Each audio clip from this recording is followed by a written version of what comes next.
Coming up, Mary Peltola is on the ballot in Alaska's special election next week. We learn about her platform. And continuing our Native vote coverage, we get the results of Native candidates who ran in Tuesday's primary elections. Plus, what does it take to get bipartisan support for the Inflation Reduction Act? I am Aaliyah Chavez. Join us for those interviews, plus headlines from the ICT Newscast.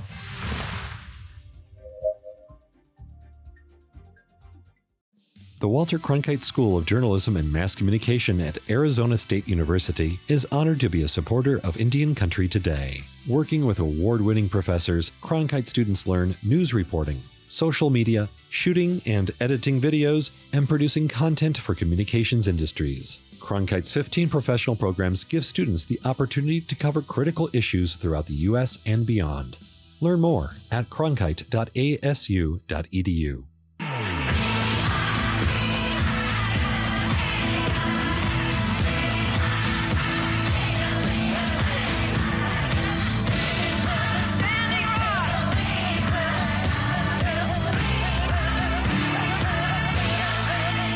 This is the ICT Newscast with Aaliyah Chavez. Amarawa Hopa. Thank you for joining us. We start in Washington, D.C., where a federal agency has announced new money aimed at returning sacred objects. On Monday, the National Park Service announced it will give $2.1 million in grants to assist in the return of ancestral remains and cultural artifacts.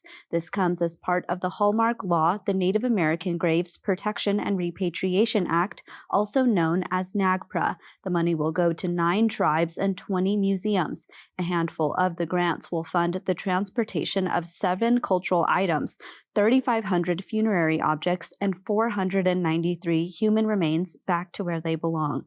One recipient of the funding is the Museum of Anthropology at Beloit College. The institution is set to return the remains of 5 ancestors and 26 burial objects that were taken from Ventura County, California between 1875 and 1889. In a statement, NPS Director Chuck Sams said the return efforts are just one way for the federal government to help strengthen tribal sovereignty. This week, the U.S. Department of Housing and Urban Development announced $841,000 in housing grants for Native veterans. HUD Deputy Secretary Adrian Todman made the announcement at Alaska Enterprise Community Partners Housing Innovation Summit. These grants are going to 3 entities to help 45 Native veterans experiencing homelessness. The Tribal HUD VASH program provides housing and supportive services to Native American veterans in 2 ways. It combines rental assistance from HUD with case management and clinical services offered by the U.S. Department of Veteran Affairs. And HUD is releasing renewal awards to connect even more houseless Native veterans with rental assistance and supportive services. In Washington state, a special task force has issued the first report on how to combat the crisis of missing and murdered Indigenous women and people. Last week, the 25-member task force issued 10 recommendations to Governor Jay Inslee and the state's legislature. One of those recommendations includes establishing a fully funded cold case unit within the Attorney General's office. The task force is also recommending the state expand data on Indigenous people to reflect people of all genders and to promote inclusive language. It is pushing for public agencies to waive or reduce fees for parks or other public events where MMIWP marches, rallies, and memorials are held. The next report from the task force is due to the state's governor and legislature on June 1st of 2023. Well, Indigenous boxing champion and actor Callie Reese has been cast in one of the lead roles for the upcoming season of HBO's True Detective. When Reese first won the World Boxing Association's 140-pound belt last November, ICT national correspondent Karina Dominguez was there to cover the action. Let's watch. She says boxing is her medicine, and the ring is her sweat lodge. So when I can, I try to have especially Indigenous people from wherever I'm fighting with, if that's their land. I want to have them, their singers, their voices, their dance with me in ceremony. Over the years, she's learned her combinations from a combination of coaches. I have most of my titles at middleweight. That's 160 pounds, but I've honestly only have those titles because I fight anybody, anywhere, anytime. And that was the weight that I kind of walked around at and I felt strong at. But a lot of people don't know most of my career, I didn't have a manager. I didn't have a promoter. All my titles up until the last one I just won was all self-made. She's won 4 world titles, with 2 of them being major boxing titles. Rees dropped down to 140 pounds for her latest World Boxing Association title fight. Candy Wyatt was aggressive, but was no match for Rees' counterattack and quick hands. Hard right hand from Wyatt. Her clean, effective punches proved she's a seasoned professional. Rees has more experience than Wyatt, having fought some of the top women boxers. By unanimous decision, now the WBA Women's Super Lightweight Champion of the World, Kaylee K.O. Manquinard Rees. There you have it, Antonio, right around the scores that we thought. I thought it was about a 7-3 kind of fight. 97-93, 97-92, 96-94. Wow, that's a proud young lady right there. She's once again world champion. And now, I mean, you can put your name in the hat. Rees was proud of her performance during the November 6th fight. If you would like to see the video in full, visit our website at ictnews.org.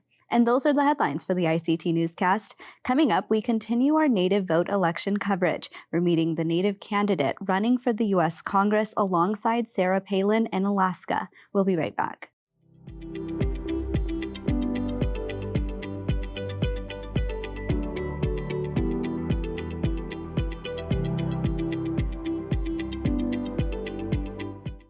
Mary Peltola is a Yupik salmon advocate and Democrat who represented the Bethel region in the Alaska House of Representatives for 10 years. And now she joins us today to talk about her candidacy and her potentially becoming the first Native American in Congress from Alaska.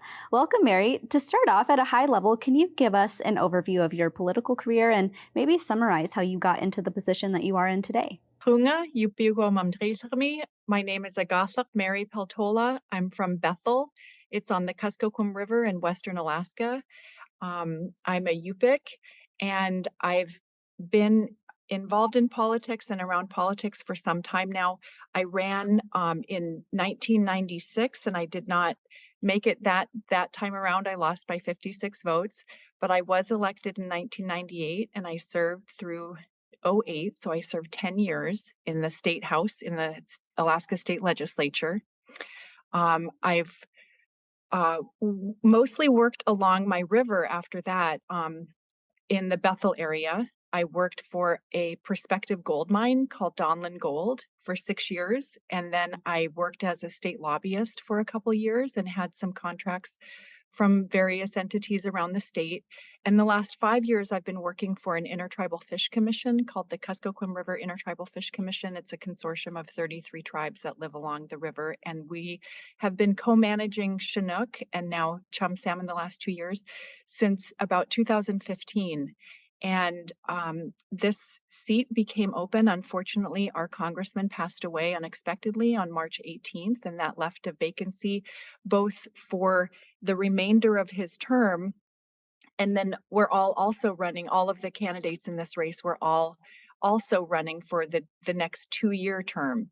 So I just am happy to be in this race. Can you set the political scene for us in Alaska? Who are you running against? For this special election, it's myself and 2 Republicans who are both millionaires and have a lot of name recognition. Either they come from a political dynasty or they are a international celebrity. So it's been a challenge making sure I'm getting my name out there. I have the least amount of name recognition out of the 3 of us.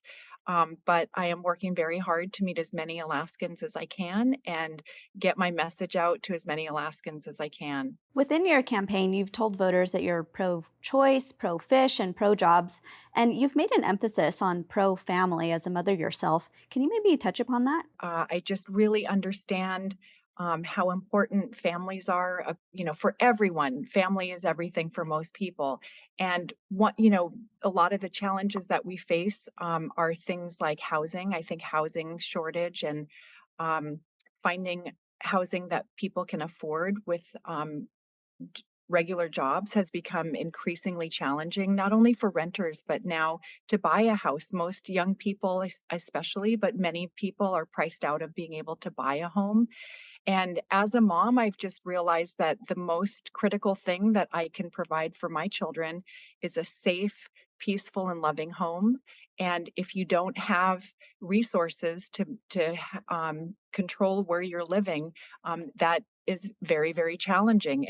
And those are just really basic human needs, and it's just becoming increasingly harder to meet those basic human needs. I also think that healthcare is a critical issue, and affordable healthcare and even access to healthcare is getting more and more challenging. So that is another issue that I'm very concerned about. I believe we need to invest more in our schools. There's a terrible teacher shortage throughout the nation, and certainly Alaska is part of, we're realizing how many teachers we're short on. I think the number's about 1,200 teachers we're going to be looking for this year across the state of Alaska. So those are some of the issues. And another thing for working families is food security. Across our state, food is becoming increasingly expensive.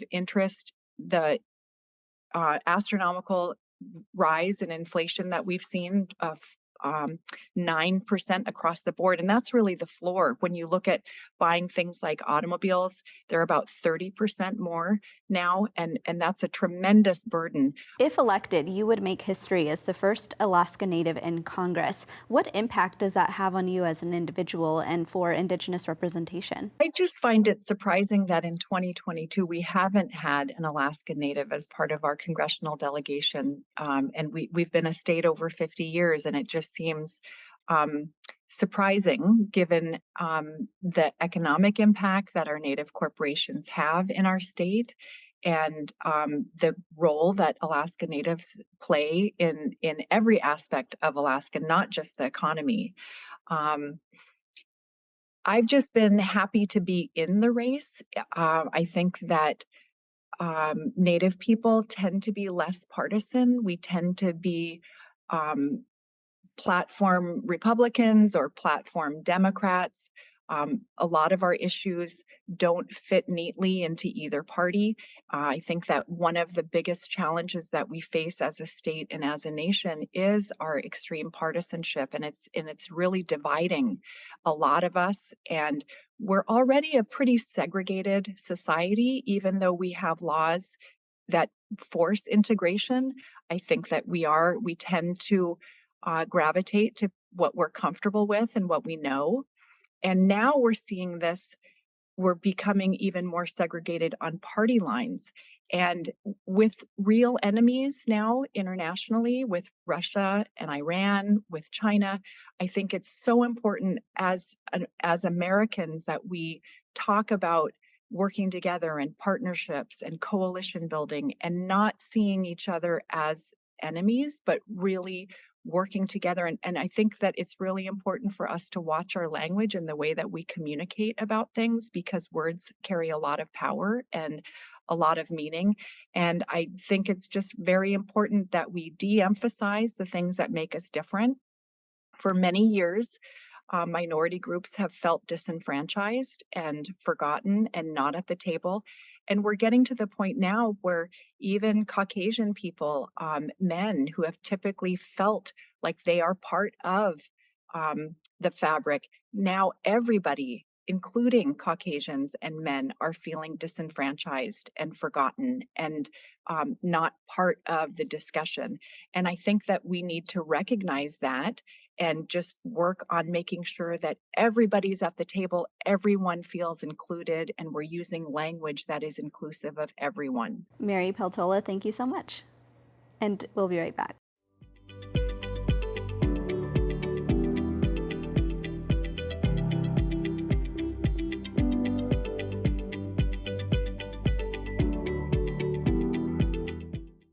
The U.S. Senate has sent the Inflation Reduction Act over to the House of Representatives. Early indications don't show much of hope for Republicans crossing the aisle to support this legislation. Provisions combat climate change and lower health care costs. It reduces the federal deficit and raises taxes on some billion-dollar corporations. John Tasuda joins us with a prediction on what action the House will take. He's Kiowa and a partner with Navigators Global. Welcome back, John. Thanks for having me. It's always great to talk to you. And let me put a plug in here. I'm in Oklahoma, Indian Territory, and attending the Oklahoma Indian Gaming Show. They call it the best little show in gaming because it's about the third or fourth largest gaming show, actually, in the country. And everybody seems to be back to full spirits. It's a full registration, probably going to be over 2,500 attendees. And the trade show floor is sold out. So we're all happy here in Oklahoma.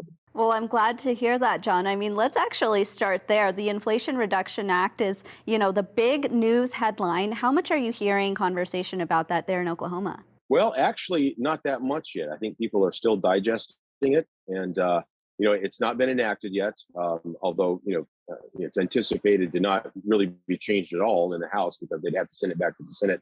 And they don't want that to happen. So I think people are digesting it, and some of the news is trickling around about provisions of it, but it was done very quickly and without a lot of public discussion. So I think people are still waiting to see what's actually going to come out of it. That's a great point. I mean, from the Republican standpoint, maybe talk about, what some of the major provisions are that Republicans are maybe concerned about or want to fleshed out even more. So I would say, to start out, whether you're Republican or Democrat, when you're in the minority, and in this case, a significant minority in the Senate in particular, you want to be included in discussions that have major legislation, major policy impacts, and obviously for Republicans, because they always talk about it, major spending and major tax and budget implications. They want to be part of that discussion. And, they had been through the past year as different proposals, Build Better Back, or Build Back Better, et cetera. Other proposals were batted about, and they were actively participating, sometimes through some of their Democrat colleagues and sometimes their own ideas they put forward. But a lot of that seemed to be dead. We're in an election year. Usually the legislative process really gets honed down to just necessary matters right before the election, like appropriations and the National Defense Act. So I think Republicans, maybe they got caught a little off guard, but suddenly the Democrats were able to reach a deal with two particular members of their caucus, Senator Manchin from West Virginia and Senator Sinema from Arizona, who had been holdouts on some of these tax issues in particular, and for Senator Manchin, some of the climate change issues. And so I think Republicans thought that was probably going to be dead until next year. And Democrats, you give them credit, came out of the huddle and fired a bomb, and maybe they're on the 1 yard line, but it looks like they're going to get in. I mean, firing that bomb in an election year, maybe talk about what that will mean for Republican candidates who are hoping to be elected in November. Well, so when you get into the sort of politics side of this, a lot of the issues are already on the table for these candidates. The inflation, what they see as a move for higher taxes, more business regulation. Those are sort of the standard things that Republicans run against. Those are all on the table already. And so for them, this may actually be a booster for their campaigns because they're saying, look, you've got to get me into that Congress. Look what they're doing now. And they've got a bare majority. If you don't get them out of there, you're going to see higher taxes. You're going to see more regulation, et cetera. Your gas is probably going to go back up to, $6 a gallon, et cetera. So, they're really going to be able to go run hard on those, I think. And again, these are already issues that were out there that they were talking about. The question will be whether this will motivate a few more people to turn out and vote for them. I hate to leave you on such a big question, and we only have a short time left here, but in your opinion, is the Inflation Reduction Act good for Indian country? Well, as always, I think it's a mixed bag. There were some climate provisions, they call it climate provisions that were in there, but so some stuff to help with things like erosion, even forest fires, et cetera, for tribes. So there was some small pieces like that were good. I think, interestingly, as often happens with these, as they're trying to find the tax provisions that will work for it, they've cut things, apparently, like debt relief for tribal farmers, Indian farmers, and for African American farmers. That was probably not something they as necessarily intended to do, but in trying to reach dollar numbers to make the bill work for them, that apparently was cut. I've even heard that some of the provisions in the CHIPS bill, which is about bringing semiconductor chip manufacturing back to the United States, some of those provisions that's in the bill that the president's going to sign, I think, in the next day or so, are going to be cut by this next piece of legislation. So, it often happens again when you move really quickly and you don't really understand the consequences. So, I think that's what's going to happen. Well, John Tessuto, the best of luck to you in Oklahoma, and thank you for being here. Thank you.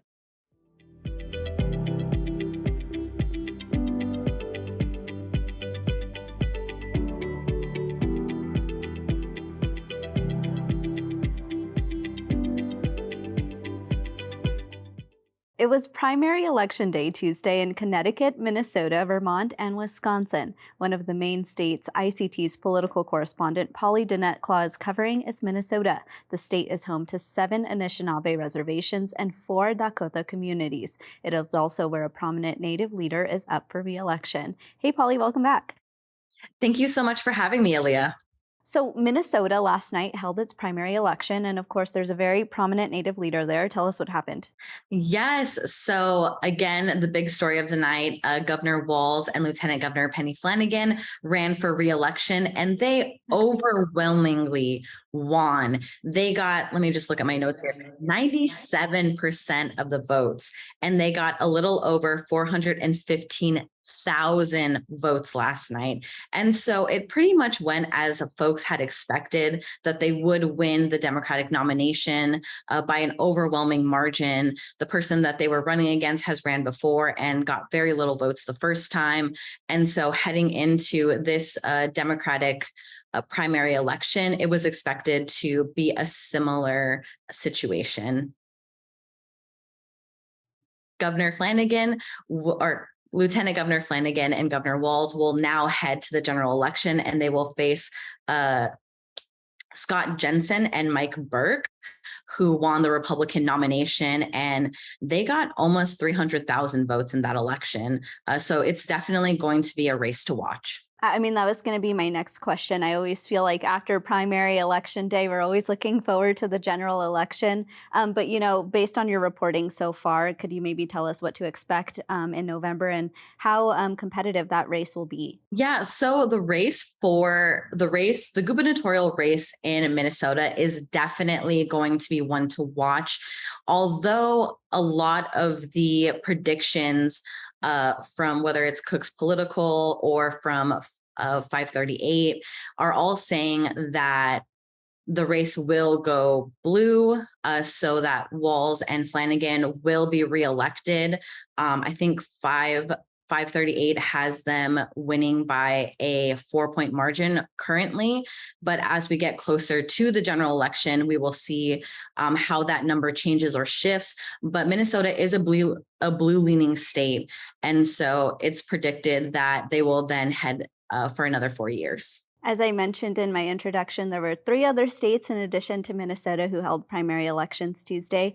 Tell us what happened there and, what you can report. Yeah, so the other 3 states, Connecticut, Vermont, and Wisconsin, all had their primary elections.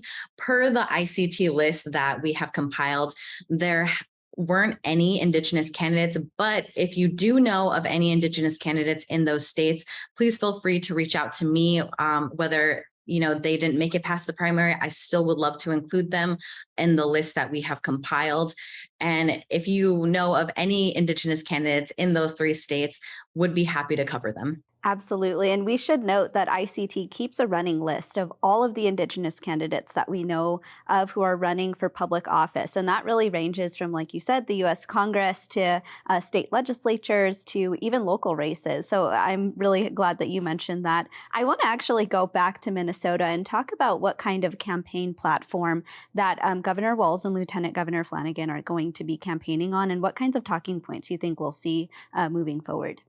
So one of the things that I did get to ask Lieutenant Governor Flanagan was about their platform for Indigenous communities. And what Lieutenant Governor Flanagan told me is that they will continue to strengthen the relationship between the state and Indigenous nations that have always resided in the state and continue to reside in the state. And so they're going to continue that so that in the future, future lieutenant governors, future governors will have to continue that relationship. They want to build it into the structure of the state so that Indigenous nations always feel like they are heard, that they are seen. And so that is really one of the things that they are campaigning on for Indigenous communities. Some of the highlights that they looked at was the creation of the Office of Missing and Murdered Indigenous Relatives. And that opened this year and is off the ground and already helping families locate their loved ones. And that was one of the accomplishments. And also the COVID-19 pandemic. Lieutenant Governor Flanagan and Governor Walz during their administration really had to deal with the pandemic. And so they really highlighted the work that they did there and the collaboration that they did with Indigenous communities. And so those were some of the highlights. Absolutely. Well, Polly, there's some more primary elections coming up with some Indigenous candidates. So we'll see you again next week. But in the meantime, thank you so much for being here. Thank you so much for having me, Aaliyah. I really appreciate it. And that's a slice of our Indigenous world. For all the latest, visit ictnews.org. From all of us in the newsroom, stay safe, my relatives. I am Aaliyah Chavez. Sometimes you got to take a stand just because you know you can. Oh, you got to run, you got to run.